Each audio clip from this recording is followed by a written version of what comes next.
Hey guys, I'm Matt the Woodshed Barber, and this is another episode of the Son of a Barber podcast. This is the Barber Shop, Cornerstone neighborhood. So guys, there's not a whole lot going on right now in the world of barbering as far as news goes, except for a couple, little things here and there, little tidbits we found out. For one thing, yes, I know I talk about him a lot, but I'm really hyped with the way that he's getting everything going with this. The Go will be coming out soon from T-Pob. Super excited about the Go. The boost button, the whole thing seems like a great clipper. But even more enthralling to me is I'm really curious about this mini Play. So as you guys know, Play was Clipper of the Year for me last year. And I got one right here. And pretty much what the Play Mini is, by the looks of it, he said same internals, same battery life, same everything, updated lever. So that's not one of the only things about this clipper that I would say is kind of mid. It's just it's all right. It's not great, but the click of it is great. So the fact that he's updating just the lever itself, pretty curious about that. But by the looks of it, it may actually be smaller here in the meat of the clipper. But by the looks of it is that it's going to be probably about that much shorter, which if you've not held one of these yet, they're already very comfortable. But having it to where your whole hand, I've got big hands. For example, the Master, which is one of the shortest clippers out there, in comparison, if this is actually how short it is, it would be shorter than the Master. It actually is slightly shorter than the Play trimmer. So the mini Play, I'm very excited about. Same kind of styling, grips come off, customize it. Probably going to be some awesome, cool colorways for it. I think he was teasing like maybe an all red. Bro, I'm an Alabama fan. I'd be all about that. But one interesting thing is getting rid of the hanging hook and in its place, USB-C charging. So we're just getting these little trickles of what it's going to be. I don't know if it's going to come with new guards, if it's going to have a different blade option. I don't know, but I'm pretty excited about it. Honestly, I think it'd be a clipper that would be really cool if it came with the chunk blade already on it. Just a suggestion. But very excited about that. What else kind of dropped? Well, it didn't really drop because it's been out now for a little bit, but the Low Pro Compact series from Babyliss. Concise, if you've not watched his channel, he did do a review on it. And price point wise, kind of surprised me. It's looking like the clipper is going to be at around $149 and the trimmer at $129, which it's nice to see that we're coming back to reasonable pricing for clippers. These tools are fantastic, and I love working with tools. But $300 for a standard clipper is asking a lot, Stylecraft. But it's asking a lot. So to see that kind of mentality, and is coming out with the Phenom, very affordable, very great clipper, especially the level of clipper that is. Got a video dropping on that real soon, by the way. It's nice to see us returning back to some sanity. I think people got a little bit too greedy after COVID, and now we're starting to see people make sense of these prices.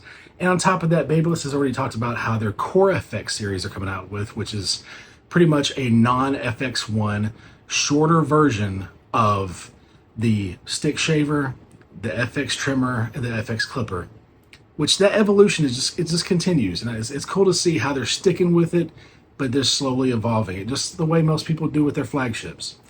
But the Core FX line is supposed to be a whole lot more affordable. I think it's going to be like around $100 per tool. That's amazing. So very stoked about that. But right now, besides that, there's not a whole lot of clipper news going on. Not a whole lot of barber news. But I do have a topic I'm going to talk about. And this is something I don't see a lot of content creators in the barber sphere talking about. And that's some of the downsides of this business. So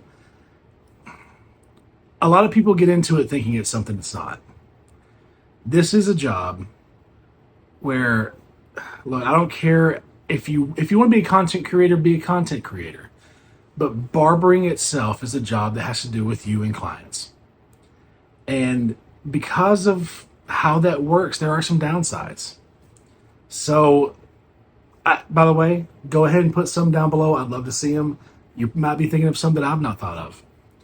But so one of them is a downside I have not had to suffer from because I'm tall. I'm 6'3". But for a lot of shorter barbers or barberettes, lady barbers, if you're under a certain height and you're working on men all day, well, there's a downside. You may have shoulder problems. If you're having to reach up all day to cut hair, that can be a problem. And so there's issues with rotator cuff surgeries, all that stuff. Another one is, knees, feet, taking care of the fact that you're standing up all day. I mean, I've seen some pretty cool barber chair inventions of chairs that actually, or stools, I should say, that swivel around the barber chair itself, which would be great if you happen to have some kind of disability or you get injured to a point where you can't work, or God forbid, you have a serious disability that happens to you, and that's the only way that you can continue doing this job. But a couple of things that I don't think people talk about as much are some of the mental issues of it. And maybe this is me thinking too deep into it. Let me know if you think it is. But on the surface level, we're just cutting hair, right? That's all we're doing. I find that whenever you have people sit down and you get invited into their personal bubble, their walls come down. They start sharing things. And part of your job as a barber is to be conversational, relate. And sometimes if you are somebody who, I should say, if you have good advice to give, you can maybe give some good advice or just be an ear. But the mental weight of that can be a little bit of an emotional drag on your day. At the same time, you can help uplift somebody's day with that. But think about this for a second. Outside of the medical profession, outside of people who have to be licensed in any kind of medical field, whether it be doctors, dentists, massage therapists, people who are medically giving you treatment, who else is licensed to touch you? It's the beauty industry. And so with that comes this thing that happens where if you're in somebody's personal bubble, they start to share. And so even though, so I'm an outgoing person, but my ADHD makes it to where I'm kind of a unique one. I'm an outgoing introvert. I'm not an extrovert. So I love people. I love talking to people. I can gab with the best of them.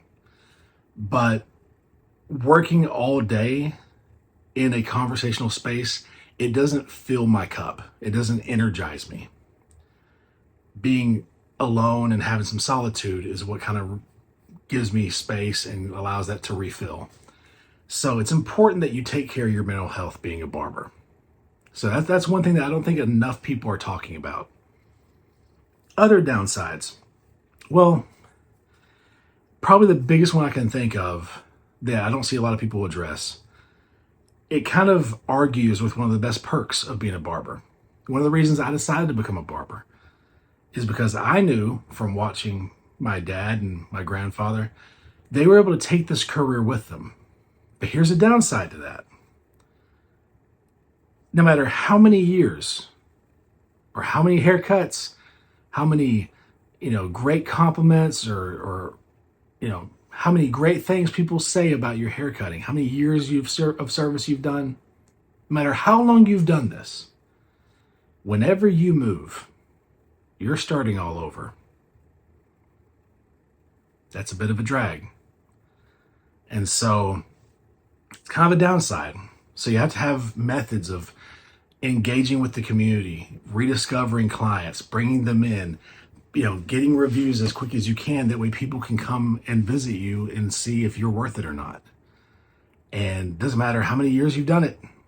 You move, you go to a place where you are with new community, you got to start getting new clientele. So even though you can't take it everywhere with you, you have to restart whenever you do. There's all kind of perks to this business, but when it comes to the downsides, you know, it's things that don't keep you from loving it if you love it. But it's things you have to deal with, and it's things you need to relate with. And so I would love to hear from you guys. What are some of the things that you struggle with doing this as a job? You know, is there an injury that I'm not thinking of? I know a lot of people suffer from carpal tunnel from it. I cut in a certain way to where that's not really a risk for me. And I'm very thankful that it's not. Luckily for us in our generation of barbers, shear technology has made it to where it is not as ruthless on our wrist and on our hands as it used to be whenever you just had non-offset shears. But just some thoughts. This is going to be a quick one, but I want to say happy 4th of July to you guys. Celebrate what this great country is. On a side note, I'm a very patriotic person. I love our servicemen and women. I love what our country is supposed to be, even though sometimes it does not live up to the promise. I do think that we live in the greatest country that mankind has ever seen. And I am very grateful and feel blessed that our founding fathers had the foresight to create checks and balances in a system that keeps there from being a level of oppression that we can't overcome. So I love this country. Happy 4th of July. Happy birthday, America. And I hope you guys have a great, great holiday. I may be taking a week off from doing the SOB podcast for a second. Sometimes I just have to do that. Life is full. My book is full. I'm definitely not, I'll put it like this, and this isn't me I'm not bragging. This is just facts. I'm not one of those barbers who's creating content, but yet my book's empty. I stay busy. And after a long day, like I had today, man, sometimes I'm just ready just to hang out with my kiddos, hang out with the wife, and just, you know, do and be what I do all this for. And I do it for them. So I hope you guys have a great holiday and, you know, cook some dogs, see some fireworks, celebrate America, celebrate freedom, and I'll check you guys on the next one. Hey guys, thank you so much for watching this video. Please click that like button, subscribe, share this with your barber friends. Let's get this community growing. Let's keep those comments humble and kind, and as always, I'll check you guys on the next one.